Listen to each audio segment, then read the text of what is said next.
Oh, there was this Christian lady that had to do a lot of traveling for her business.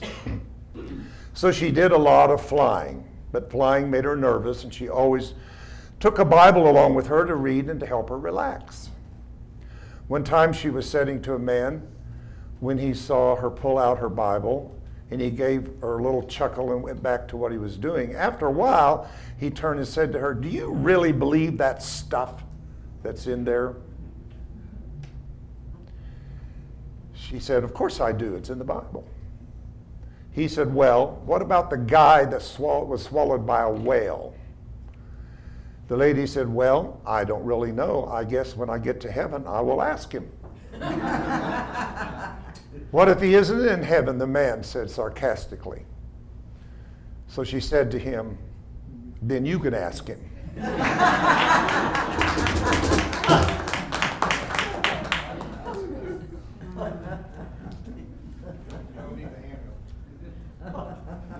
Our journey through life is a conundrum. And I'm using that word, I like it when I read it, because it's a series of challenges that seem confusing and without logical answers. And I believe we're living in that time of uncertainty. Heisenberg of quantum physics is known for his principle of uncertainty. And this came about when they were beginning to understand that we'd been wrong about particles and waves. We thought they were two different things completely, a particle and a wave. Then they found out that actually the particle was a wave observed. In other words, the wave did not jump up as a particle until someone was observing it. And this is a very powerful metaphysical principle if you stop and think of the power of observation. How you see things, how you look at things, how you think about things is creating your experience with it, because you hold the center of power. You've been given a part of what we call one power, has been distributed to each and every one of you. So each one of you have the power to change your world by just using the faculties that have been given to you: thought, feeling, emotion, visualization, meditation. So many things are offered to us to shift us and tune us in a way that we can observe differently. And the reason this was called uncertainty was because when they looked at the wave that filled the entire cell, that when they observed it, they never knew quite where the particle was going to show up. So it was uncertain. And I like that because it tells us that life is not written in stone. I get concerned. I dabbled many years ago in the doctrine of predestination, that everything is already predestined and designed, but I don't know that I see that way any longer, because I think it took away my power of free will. It took away my power of being a co-creative human being, that I held responsibility in how I'm choosing to create the world that I live in. Now, I can't change everything in general for the world out there. I wish I could change the political world right now. I wish I could change so many different worlds out there, but I can change my world by observing it differently. Once I stop being the victim, for an instance, that's a good one, and start realizing that everything that is coming my way at some level, I've had something to do with it. Maybe I don't even remember doing it, because really, consciousness is a very small part of us. Most everything is in the surface of our unconscious self. So I don't remember everything that I said, every decision that I've made in my life, but I do think that each one of them was a seed planted in the garden of my soul. And I think those seeds come up at different times. And then my ego mind says, but you're the victim. And when I'm the victim, then I need a hero. I need somebody to untie me from the railroad track. Huh? The Simon Legree young lady on the railroad track, and Simon Legree, the villain, and then you got the man on the white horse to come and rescue us. And this is why people has put so much into saviors outside of themselves. Whether they're gurus, ministers, preachers, teachers, everybody thinks there's somebody that's going to save me. But nobody's going to save you but you. You have within you your own saving power. And we need to always remember how that we must come from that center of ourselves. Let's say it together. We often do it. I am the center of my power. Again, I am the center of my power. 3 times. I am the center of my power. Feel that. Feel your power center. Feel your ability to think what you want, to feel what you want, to make the choice in how you want to observe your world. If there's something going on that appears to be more challenging, just say, no, I changed that to thank you for giving me an opportunity to learn something, to grow, to mature. What a great opportunity this is for me that has been given to me. Much like the red light idea. Laugh at it.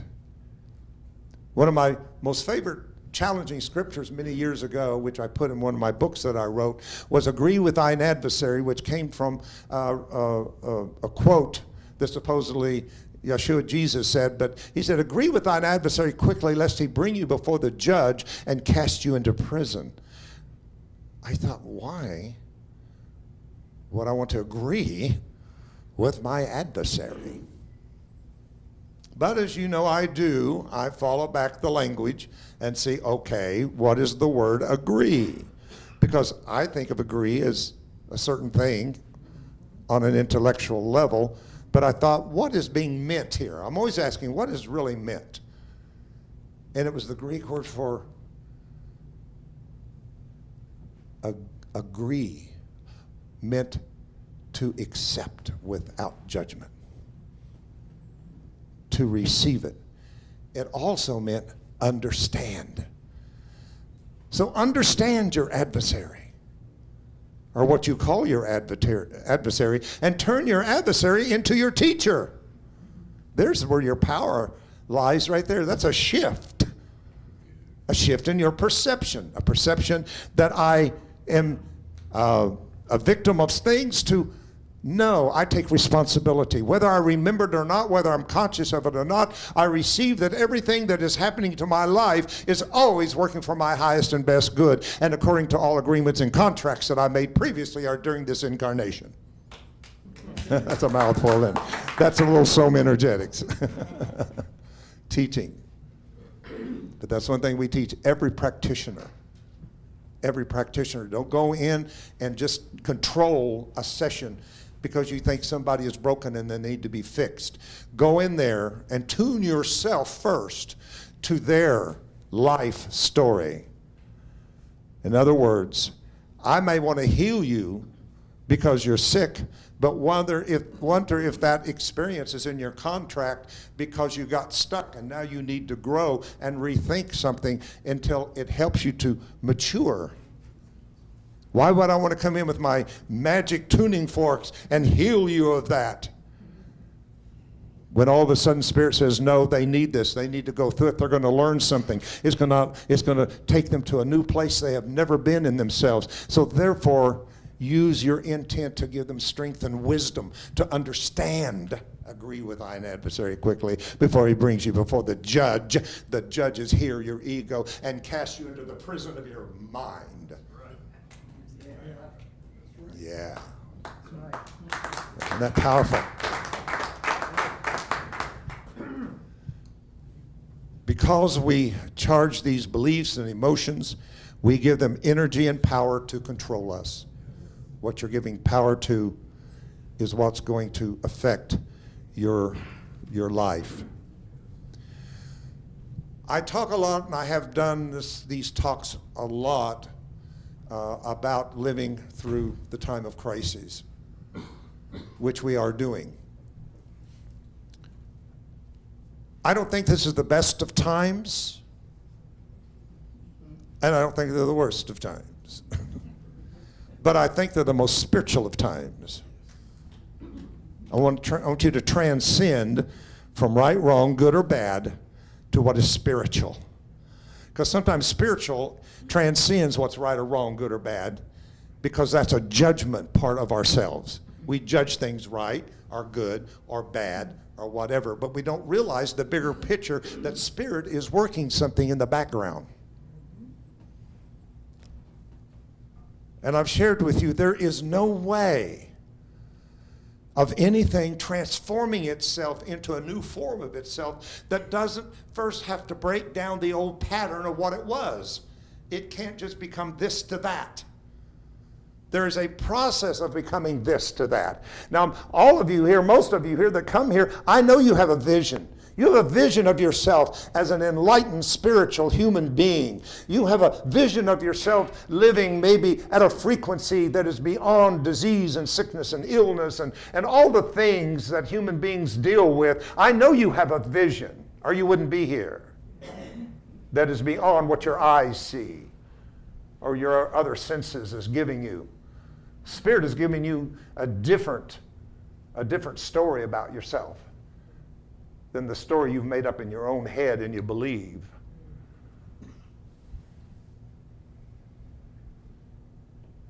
So I learned this by, again, studying a little bit of more quantum principles, which in the late 80s was kind of my new spirituality without religion. As I grew out of the religious doctrines, I needed something, and two things came along for me. Course in Miracles, which is a spiritual psychological system. That was important, but it wasn't the thing, but it was an important step. And the second was quantum physics. Those two things bridged my transformation from the minister I had been for many decades and years to that which I've become today, is crossing the bridge between these two schools of thought.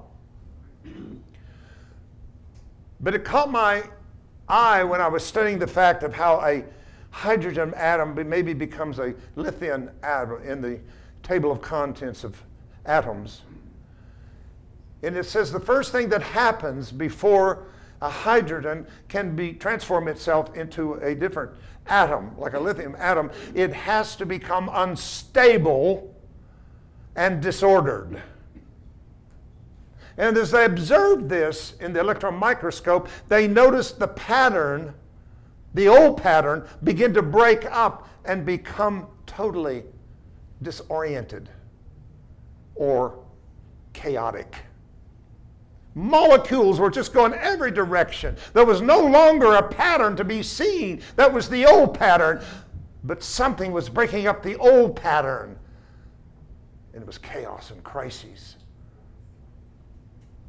Then the coolest thing happened as they began to observe this, and they noticed at some point, out of all of the disorderly molecules, one molecule separated itself from all of the chaos and got over here and got still. I'm sure it breathed. I'm sure it took a deep breath and got still. Then the next magical thing that happened is another molecule joined it. And something began when two. Even the scripture tells you where two agree, it shall be done. Let everything be done through the mouth of two or three witnesses. Jesus sent them out by twos. There's something about twos that become powerful. And what becomes powerful is two or more creates a presence of themselves as greater than they are, which we call synergy. Hear the word synergy?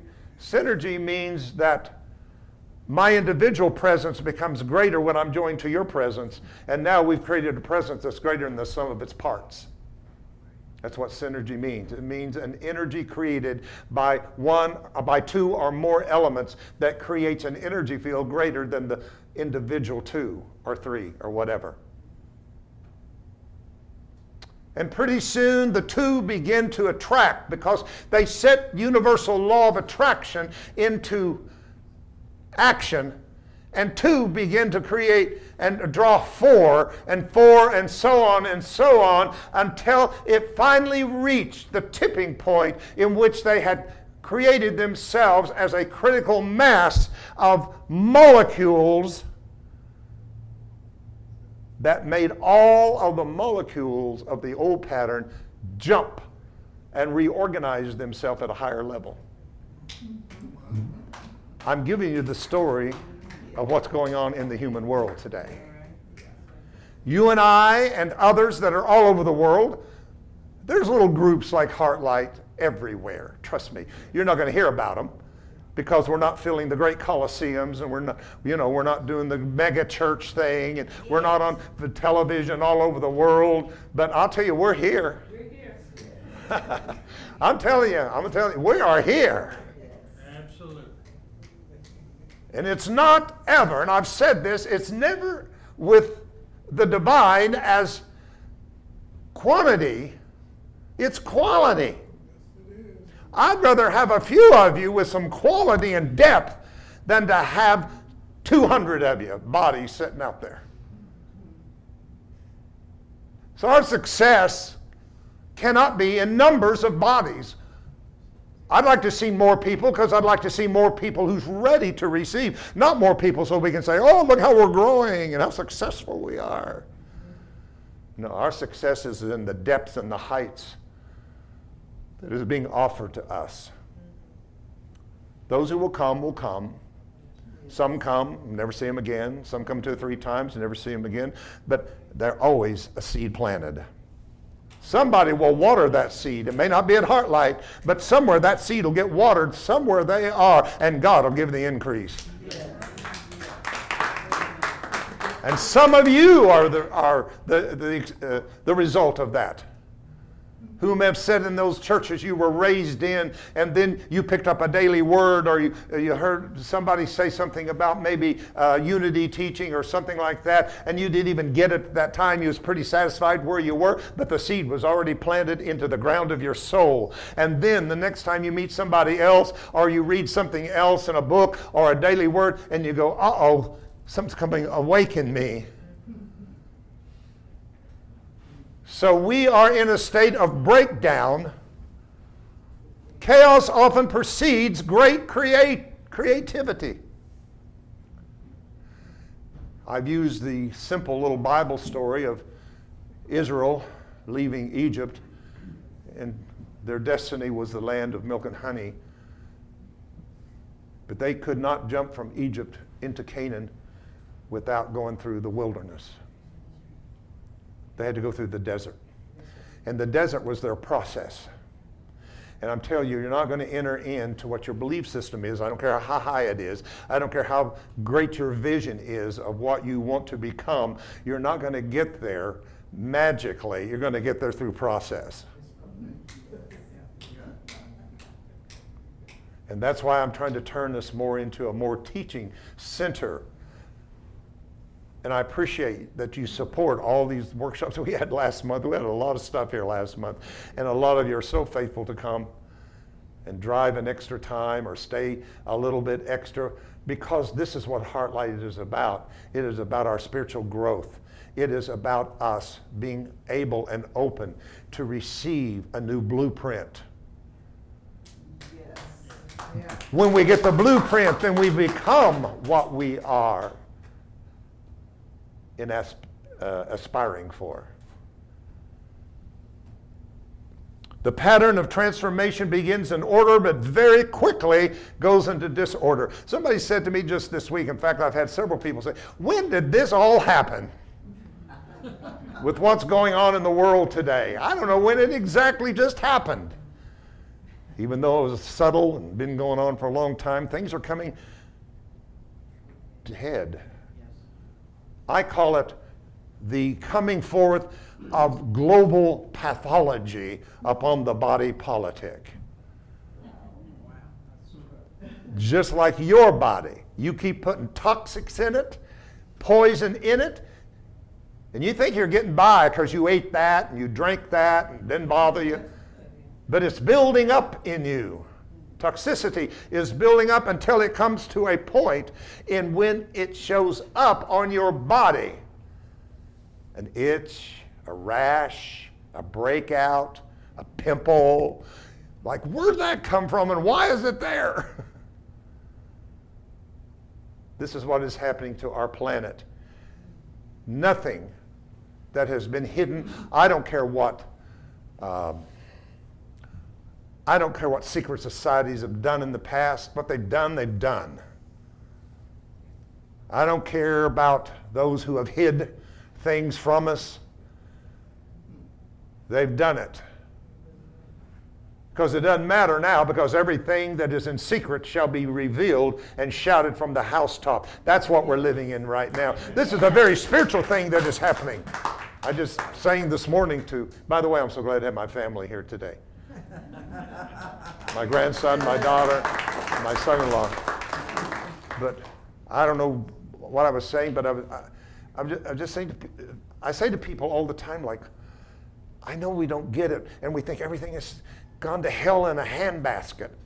And I know it looks like that. But when I raise myself to that higher part of the atmosphere of my mind, I go, uh-oh, it started. Spirit has started creating a new order and a new pattern that's going to change everything about who we are as a people.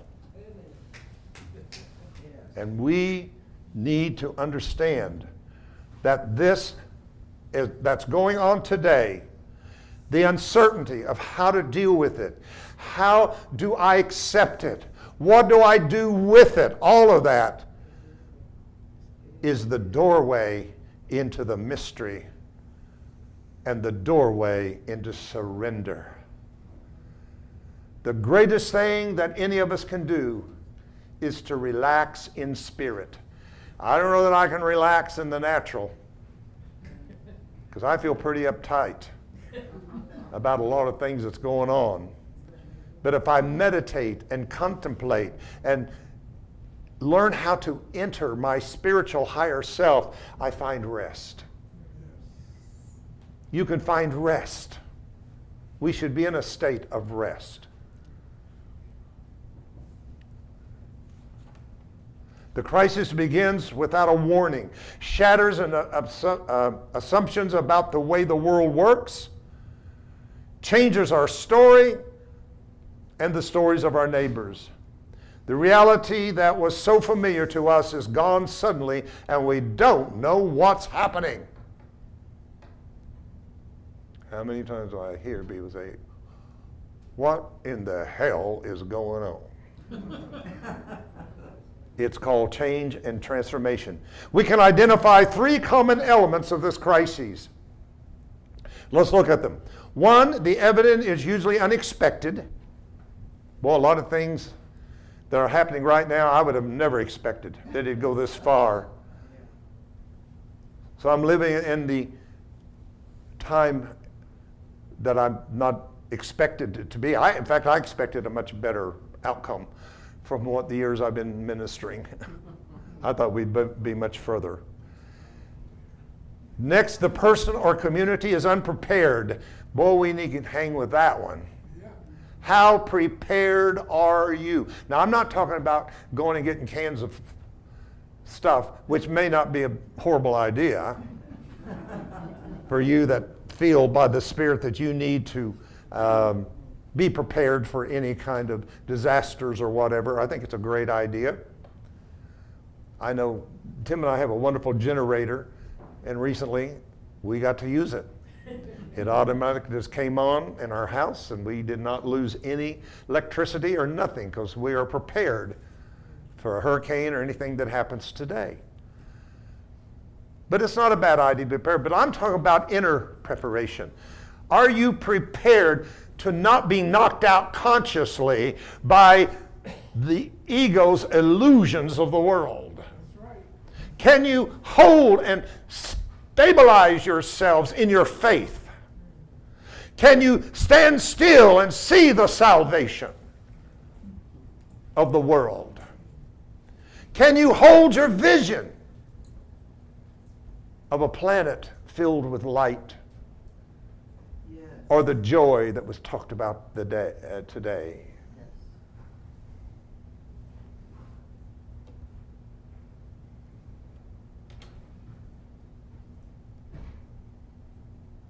If life as we experience it is a fragile crystal orb that holds our daily routines and dreams in order and stability, then sudden and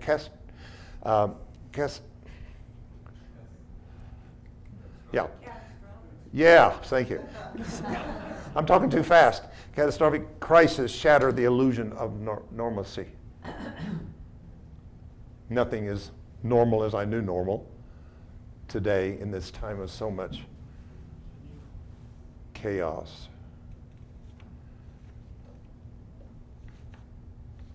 I wanted to read a quote that I found that's a Native American quote. The beginning is near when earth is ravaged and the animals are dying. A new tribe of people will come onto the earth from many colors, classes, and creeds, and who by their actions and their deeds shall make the earth green again. They will be known as the voices of the rainbow. There is a spiritual tribe, so to speak, who are gathering themselves all over the world. Just as molecules have gathered themselves to reach critical mass, so shall we. And I think the worse it looks out here, the more closer we are for the breakthrough. Say that again. The worse it all looks, the closer we are to the breakthrough. And I don't know that some of them who have held the power over the earth don't at some level know this and are flexing their muscles for the last time. I think they are really trying to hold on to something that they know they cannot hold on to any longer, because they probably understand prophecy better than we do. Religion didn't give us good prophecy. They didn't give us the idea of really what it meant, the end of the world, for instance. They had their own ideas and doctrines about the end of the world, and they confused the world with the earth, one thing, which is really ridiculous. Why the Bible said the earth abideth forever. The earth isn't the world is the systems. Medical, education, religious, science, all these things. That's what's ending, is systems. Systems that has exalted a few over the many. So I'm here to tell you today, be encouraged in your spirit and in your heart and in your faith that we are closer probably to a breakthrough as we've ever been before. Bring it on.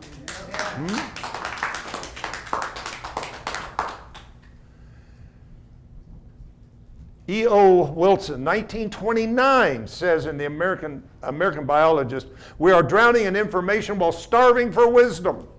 The world henceforth will be run by synthesizers, people able to put together the right information at the right time, think critically about it, and make important choices wisely. May we be that people. So we're closer now, I think, than we've ever been before. Eric Hoffer says, in a time of drastic change, it is the learners who inherit the future. Well, I really like that. If we're becoming a more teaching center, we're learners. You come here Wednesday to learn, Sundays to learn, workshops to learn. We are truly the learners who will inherit the future. The learned usually find themselves equipped to live in a world that has no longer exists. It is not by accident. Feel your spirit, hear your spirit, that you're not an accident living at this time. I don't totally understand that, but I just know that I'm totally here and born at this time for a purpose and a reason. And I've asked the question so many times, who will stand in the gap and make up the hedge? Who will stand in at this time that a world is dying and a new world is trying to break through? How many of you feel the heights sometimes of grief because of change? You know? And then other times, I feel the exhilaration of excitement and expectation of what's coming, all at the same time. So I'm experiencing a death and a birth simultaneously. But what's before the birth? Mothers, tell them. Birth pains. Right? But it says, after the birth pains, joy cometh in the morning. Yes. Amen. Keep your eye on the joy. And I love this idea of just laughing through the whole thing. Laugh at it, laugh in its face, laugh at everything that bothers you, and it will do. All that she taught us today will happen. The chemicals will change in our brain and our bodies, and we will literally find ourselves in much better places to endure through these particular times.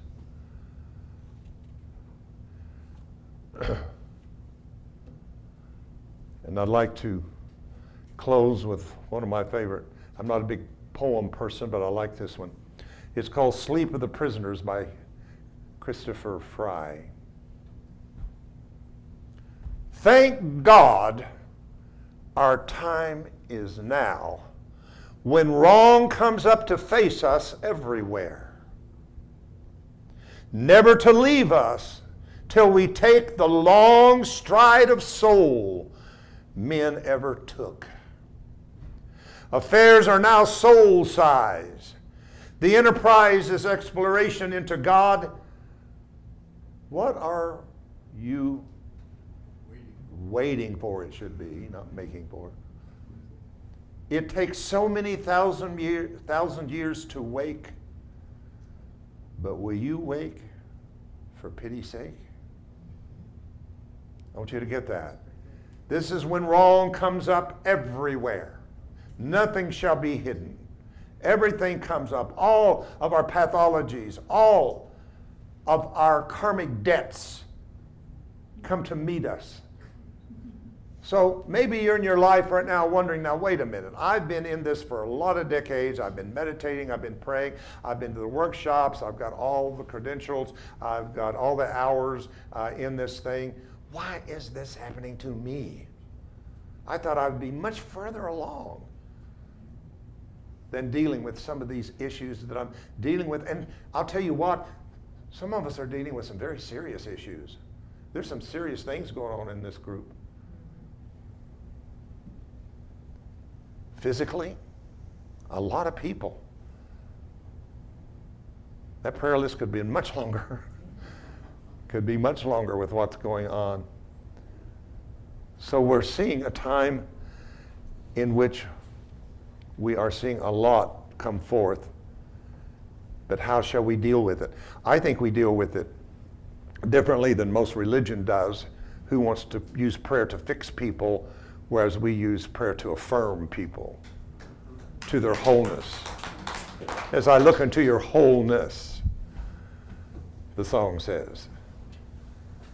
So the question is, are we closer than we've ever been before? I don't know if I remember all this, but I just feel we got to do it. We're closer now than we've ever been before. Stand on your feet, let's take a stand. Crossing over with this whole man. Perfection tones are ringing loud and clear. Down with the dross, up with our mind. Brand new nature we must find. This is our day.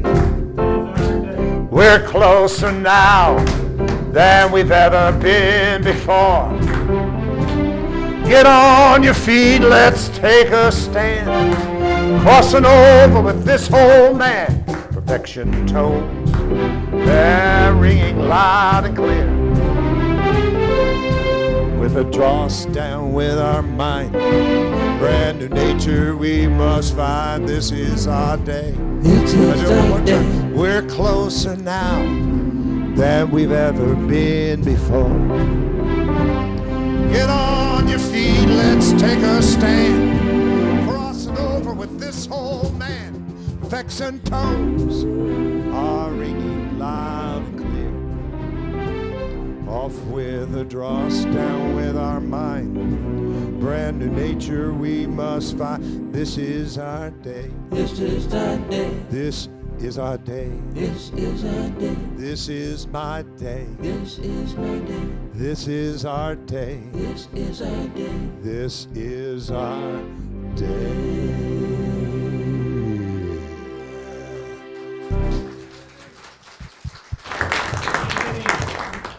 When I said that, that song just came up. We're closer now than we've ever been before. So today, your contemplation is, how can I remain in my spiritual center, the eye of the storm, the eye of the hurricane, the spiritual eye of my illness and my sickness? And from there, I affirm my wholeness and my true authentic self. As I was created to be, so I am. So I am. Thank you very much.